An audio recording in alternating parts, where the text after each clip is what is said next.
Okay, this is gonna be a test. I'm testing these mics. I'm testing all of it. This couch is actually a mess. Oh, we having another morning porch talk.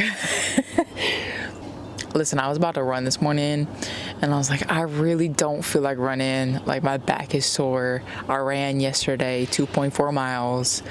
Like, I'm over it, you know. I worked out yesterday with weights, so I was like, I just also hate running on the really busy roads. Like, these cars up in these mountains around these twisty turves, they're fast. So I was like, okay, well, I don't want to sit in bed all morning and watch YouTube. So here we are now on the porch making a video because we just make more videos. It's always too hot. But no, so today I feel as though we should talk about something that I struggled with, and finding videos that I could relate to. But as a lesbian, as a Masc lesbian, I struggled super hard with breakups. Okay, now before you click off, right, everybody else, all of these things can apply to a heterosexual relationship or any other kind of relationship, but I'm also going to touch into specifically how women and women deal with the relationship things, okay? And also my experiences, and things that I've done to get over people, or what I did during breakups. Because, you know, when I was going through it, I would look up videos to kind of help, to kind of get me through it, and I wouldn't really find anything that I liked. It was more so of like, you know, you're better than them, just get on, it was their loss, blah blah blah. Although sometimes, like, it wasn't really beneficial because maybe in the situation I was in the wrong, you know, and I messed up. So I just want to talk about dealing with breakups and lesbian breakups. I'm going to explain a lesbian relationship to everybody who, like, doesn't get it, or like if some men don't get it, like heterosexual people don't get it. Here's what is more interesting about lesbian relationships, okay? Since it's two women, obviously the feelings are stronger, okay? The emotions are more entangled. Everything is more, it feels more real. Everything feels so much more stronger, right? Which is great. You know, it is great when you're in it and you feel it, you're in the moment, is great. However, when it is the breaking up time, it hurts so bad. And it doesn't even only hurt for you, it hurts for the other person. And then you see the other person hurt and you feel that as well. So it's just like a double hurt, right? It's a double whammy. I mean, that's kind of what women feel in general, right? We don't always feel all like, yes, we feel like ourselves hurt, but we also look at the other person and we want to like help them and make sure they're okay. But it's not, because none of it is okay. But, you know, when you have two women, it's even worse, right? And that's why you see a lot of lesbian relationships end, and then they like become friends, and they're like good because they want to make sure that each other are good, because they want to make sure that like, I'm hurting and you're hurting, but I want to make you feel better. You know what I mean? So it's like a whole thing. But here's the thing with friends and exes and being a lesbian, sometimes it does work. Like, I'm not gonna sit here and tell you that like friends as exes are good or bad. I'm just saying, in my experience, I've never had a friend that was an ex work out well for me, okay? Because I went back to mine, okay? I'm just gonna sit here and tell you that I went back to mine, even though we were like friends. So it happens. It happens to the best of us. And it also happens in heterosexual relationships, friends with exes, you get back with them. It's just what it is. So yeah, I tend to stay away with friends and exes. It just does not. It's not a good combination at all for me. So, and I've learned that, and here we are. I don't have an ex that is my friend, currently speaking. It's just a no. Advice: don't be friends with your ex. Personally speaking, 9 out of 10 times, it does not go over well, or you end up getting back with them. So, it is what it is. The no contact thing. Okay, the no contact thing is super, super tough. Especially because we have that women connection where it's like we want to check on each other, make sure that each other are good, but you just cannot do that because that is just the worst thing you could do. So no contact is definitely really hard.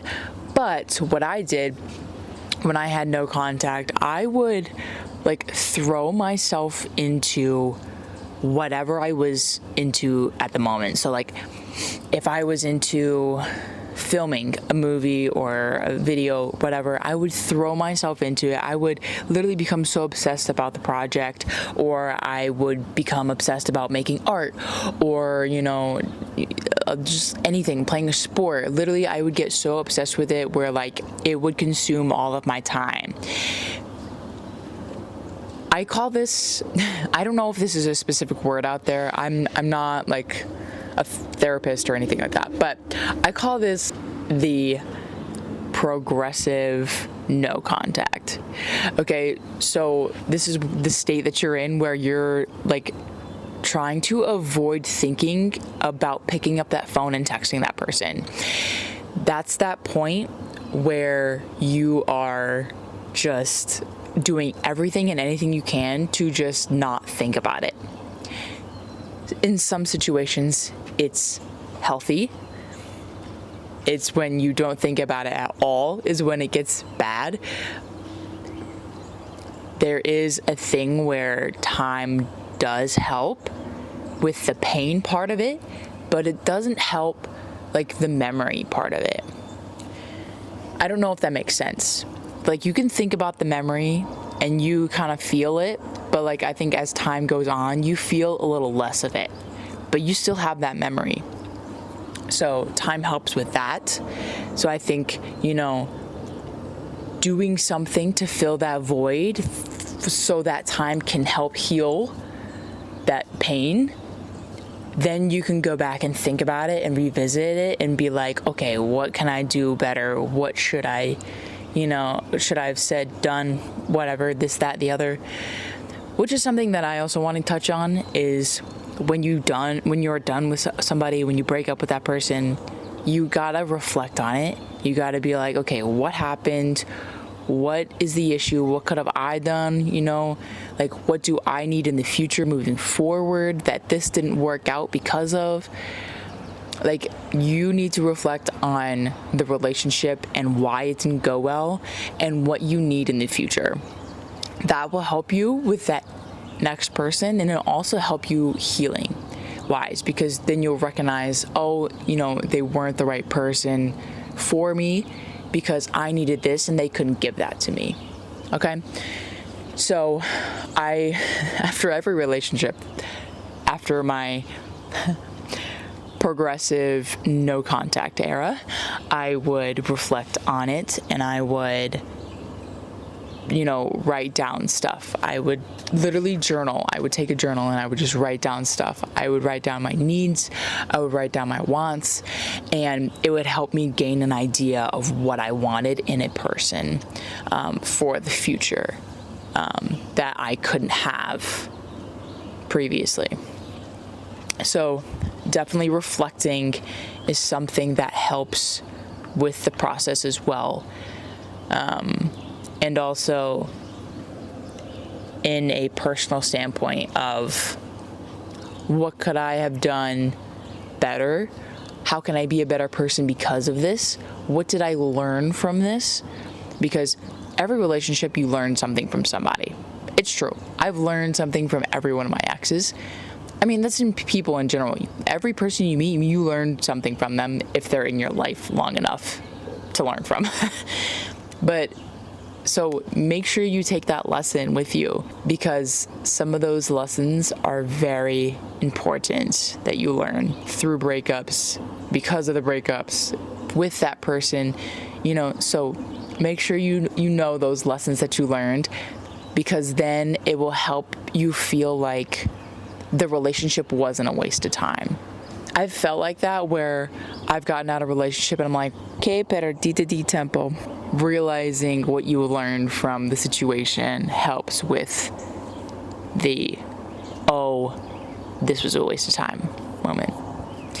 Que perdite tempo. Some of the things that I have done, because I see the progressive no contact era as such an important era to go through, what I have done, because sometimes, doing my hobbies like filmmaking, art, basketball, skateboarding, running, working out, any of that, it wasn't like enough, right? Like it wasn't enough activities for me to do to like take up my brain. So I would learn something new. Okay, this is why I call it the progressive era, the progressive no contact era, because you were learning stuff. At least I am. Like every breakup, I've just dove into something new. Like the last breakup I had, I was so distraught. I was so I didn't know who I was, right? I lost my sense of self because that relationship was my mess up. So I literally was like, I'm gonna study the Greek gods. I'm gonna start studying Italian, which I did. I started studying Italian and studying the Greek gods. But I started learning all these things, and I would just suffocate myself with new information. And it would help. It really honestly would help. Just learning something new, anything, honestly. And so I started learning about the Greek gods, and I started learning Italian. And I'm still learning Italian. So it's great. I want to say if you break up with someone because it is your fault, you have to realize, I think this was such a big learning curve for me. You have to realize you do what you do with the information you have at that current moment in time. If you knew then what you know now, you probably wouldn't do it, right?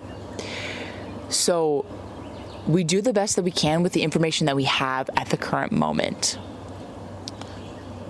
I also think that everything happens for a reason, and you did what you did because you either were suffering, your subconscious wasn't having it wasn't a good situation for you, it wasn't, healthy for you.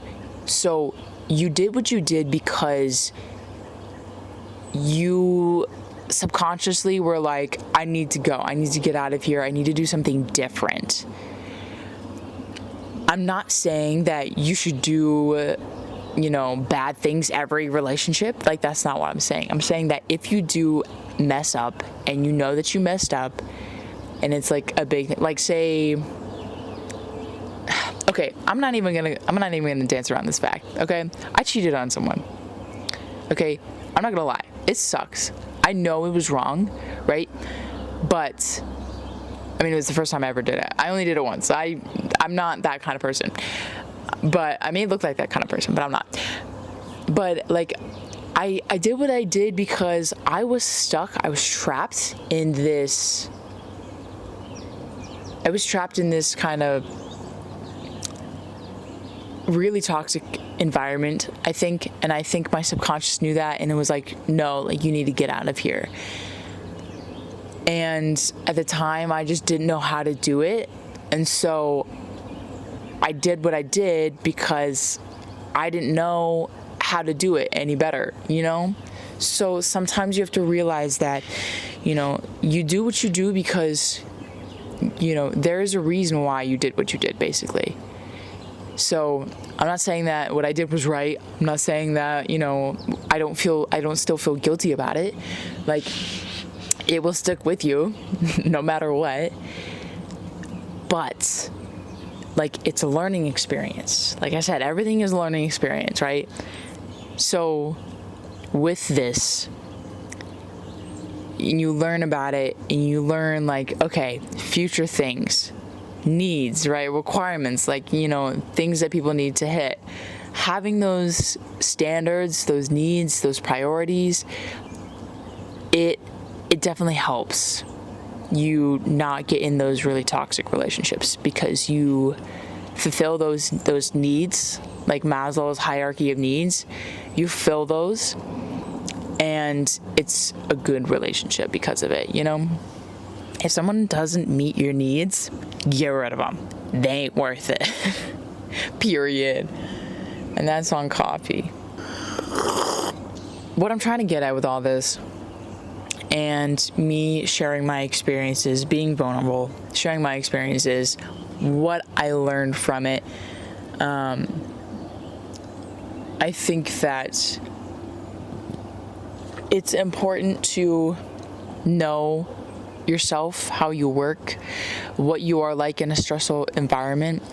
You know, knowing these things about yourself helps. And I just, you know, it's all about the needs again. Like I said, you just need to know your needs. You need to know how,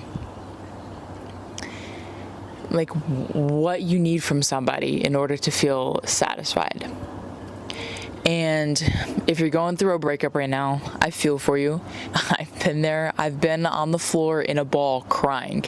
Okay, I've been in a bathroom on the floor crying. I have had, you know, shots to the heart. So I feel that. I feel you. You are going to be okay. It is not the end of the world. They were not the right person for you, and you know that. You know, pick yourself up, go through that progressive era, right?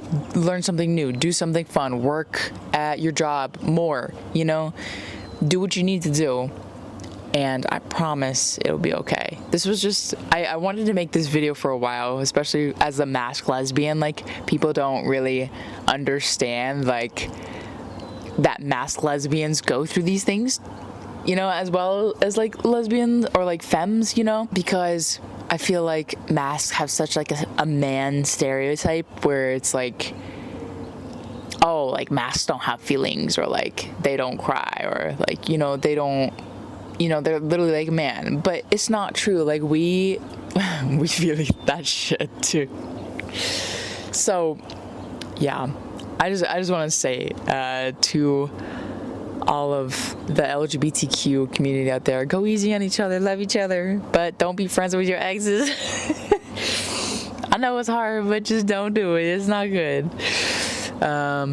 Anyways, I hope you guys enjoy this video. I hope you guys learned something from it. I surely enjoyed this, and I hope to see you guys in the next video. I hope you enjoy the morning porch talks. All right. Cool. Cut.